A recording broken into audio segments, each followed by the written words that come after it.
ပကာသနာတွေမပေါင်းဝဲမဲ့မင်္ဂလာပွဲကိုရိုးရှင်းစွာကျင်းပပြီးအီဆန်ယူရကိုကမ္ဘာသိအောင်ပြသခဲ့တဲ့ထိုင်းနာမည်ကျော်စုံနဲ့နာဒက်စ်နဲ့ရရ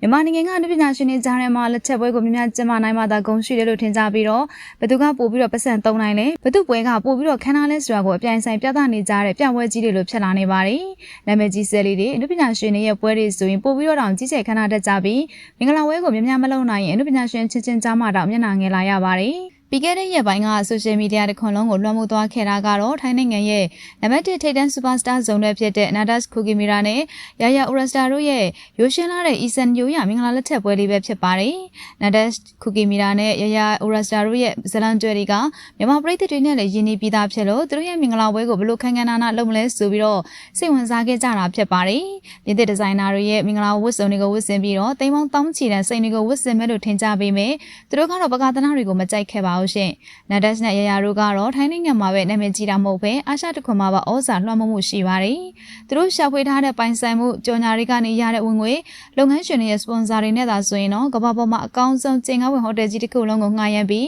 တကမ္ဘာလုံးကဟင်ကနေဟာကနေဖြစ်သွားလောက်တဲ့အထိအကြီးအကျယ်ကျင်းပလို့ရပါတယ်။ဒါပေမဲ့သူတို့နှစ်ယောက်ကပကာသနာအတုံးဆောင်တွေကိုကိုယ်ကြံမှုကိုမြင့်တင်စရာမလိုတာကြောင့်ရိုးရှင်းစွာပဲကျင်းပလိုက်ပါတယ်။ဒီမင်္ဂလာဝဲလေးမှာပြည်သက်တွေကသူတို့အကျွေးလေးကိုအလေးစားရဆုံးဖြစ်သွားတဲ့စီတနာကတော့ယဉ်ကျေးမှုကိုမျက်နှာတန်မိုးထားတာကြောင့်ပါပဲရှင်။ရရလိုမျိုးနိုင်ငံတကာ brand ambassador လုပ်နေတဲ့မင်းသမီးတယောက်က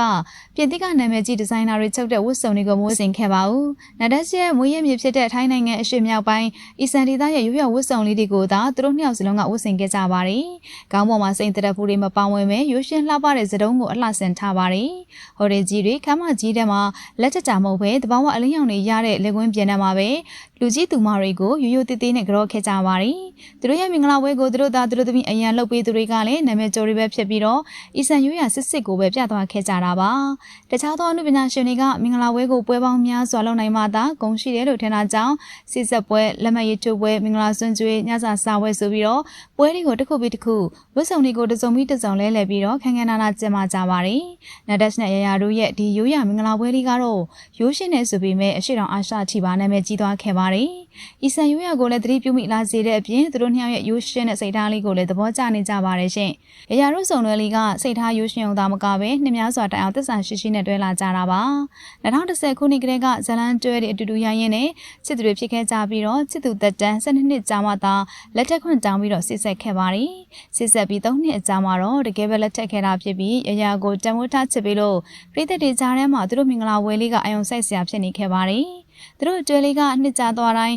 ရိုးရီသွားတာမဟုတ်ပဲကြာလီခိုင်မြဲလီဖြစ်ခဲ့ပါတယ်။နာဒက်စ်နဲ့အရာတို့ရဲ့ဇုံတွဲလေးကတော့ငွေကြေးချမ်းသာပြီးမကြွားဝါခဲ့ကြပဲအီဆန်ယူရကိုကဘာကတိအောင်ဂုဏ်ယူဝင့်ကြွားစွာနဲ့ဖော်ထုတ်ပြသသွားခဲ့ပါတယ်။အခမ်းအနားတွေကြီးကျယ်ဖို့ထက်သစ္စာရှိဖို့နဲ့တကယ်ချစ်ဖို့ကအရေးကြီးတာကြောင့်ရိုးရိုးရှင်းရှင်းကျင်းပလေသူတို့ရဲ့ပွဲလေးကတော့လူကြိုက်များနေပါတယ်ရှင်။လက်ထက်ပွဲကျင်းပရင်းနဲ့အီဆန်ယူရကိုကဘာကတိအောင်ပြသခဲ့တဲ့ဒီမင်္ဂလာပွဲလေးကိုသဘောကျပါလား။ဒါမှမဟုတ်ပွဲများစွာကျင်းပတဲ့မြန်မာအနုပညာရှင်တွေရဲ့ခမ်းနားတဲ့မင်္ဂလာပွဲတွေကိုပို့ပြီးတော့သဘောကျလားဆိုတာကိုမမပြပြပေးခဲ့ကြပါအောင်နော်